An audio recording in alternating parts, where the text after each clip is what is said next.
கிறிஸ்துவில் பிரியமானவர்களே, இயேசுவின் நாமத்தில் உங்களை வாழ்த்துகிறேன். இன்றைய தினம் தியானத்துக்காக எடுத்துக்கொள்ளப்பட்ட வசனம் அப்போஸ்தலர் 1 அதிகாரம் 8 செய்தியின் தலைப்பு தேவனுடைய மகிமை. அல்லேலூயா. பரிசுத்த ஆவி உங்களிடத்தில் வரும்போது நீங்கள் பலனடைந்து எருசலேமிலும் யூதாவில் முழுவதிலும் சமரியா பூமியின் கடைசி பரியந்தம் எனக்கு சாட்சிகளாய் இருப்பீர்கள் என்றார். எனக்கு அருமையான தேவச்சனமே, பரிசுத்த ஆவி உங்களிடத்தில் வரும்போது என்று சொல்லி நீங்கள் பலனடைவீர்கள் என்றும் இங்கே வேதத்திலே வாசிக்கிறோம். பரிசுத்த ஆவியினால் ஆவியானவரினுடைய பலன் நமக்கு கிடைக்கிறது. பரிசுத்த ஆவியை பெற்றால் மட்டும் போதாது, தினதோறும் அபிஷேகத்தினால் நிரப்பப்படும் போது ஆவியின் பலன் அதிகமாய் உண்டாகிறது என்று வேதத்தில் வாசிக்கிறோம். ஆவிக்குரிய ஜீவியத்தில் வளர்ச்சி உண்டாகும். அது மட்டுமில்லாதபடி அநேக தேவ தாசர்களுடைய வாழ்க்கையை நாம் தேவ ஆவியானவர்கள் வழிநடத்திலையும் நாம் வேதத்திலே வாசிக்க முடியும். கர்த்தர் சிம்சோனுக்கு விசேஷித்த அபிஷேகத்தை கொடுத்தார். அவன் மகா பலமுள்ளவனாய் இருந்தான். ஆவியின் பலத்தினால் ஒரு பச்சை தாடையை எலும்பினால் 1000 பேரை கொன்றான். சிங்கத்தின் வாயை கிழித்தான் என்று வேதத்திலே வாசிக்கிறோம். அது மட்டுமல்ல, பரிசுத்த ஆவியின் பலத்தினால் கதவு நிலவுகளை பிடுங்கி தோளில் மேல் வைத்து கொண்டு மலை உச்சிக்கு நடந்து போனார். புதிய கயிறுகளை கட்டினார்கள். அந்த கயிறுகளையும் பரிசுத்த ஆவியின் பலத்தினால் அறுத்து போட்டார் என்றும் ஆவியின் பலனுடைய நாய் அவன் காணப்பட்டான் என்று வேதத்தில் வாசிக்கிறோம்.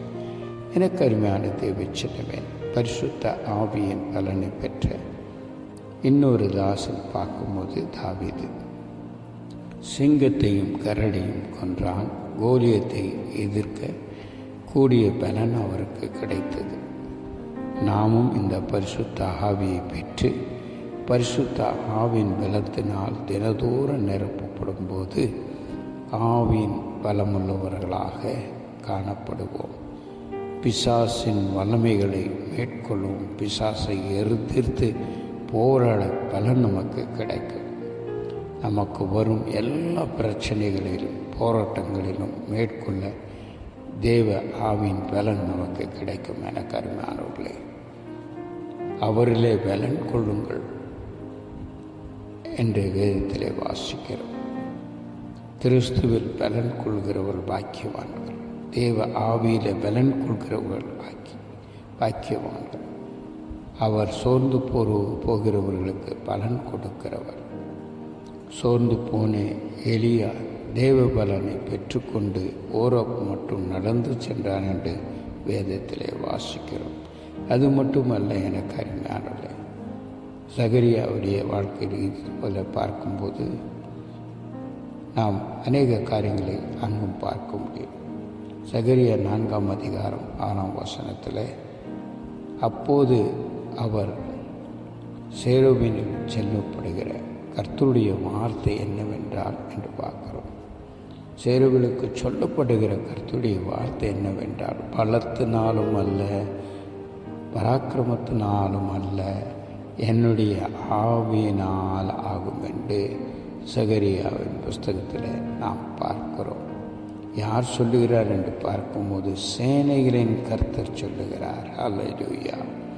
பலத்தினாலும் அல்ல, பராக்கிரமத்தினாலும் அல்ல, என்னுடைய ஆவினால் ஆகும் என்று சேனைகளின் கர்த்தர் சொல்லுகிறார் என்று அங்கு நாம் வாசிக்கிறோம். ஆவியினால் எல்லாம் ஆகும். பரிசுத்த ஆவி உங்களிடத்தில் இருக்கும்போது நீங்கள் பலனடைவீர்கள். பரிசுத்த ஆவியானவரை பெற்றுக்கொள்ளுங்கள். தினதோறும் அபிஷேகத்தில் நிரம்புங்கள். ஆவியின் பலன் கொண்டு ஆவியில் வளருங்கள். அந்த அபிஷேகத்தை பெறாதவர்கள் கர்த்தரிடத்தில் கேட்டு பெற்றுக்கொள்ளுங்கள். ஆவியில் பலப்படுங்கள். கர்த்தர் உங்களை நிச்சயமாக பலப்படுத்துவார். ஆமென்.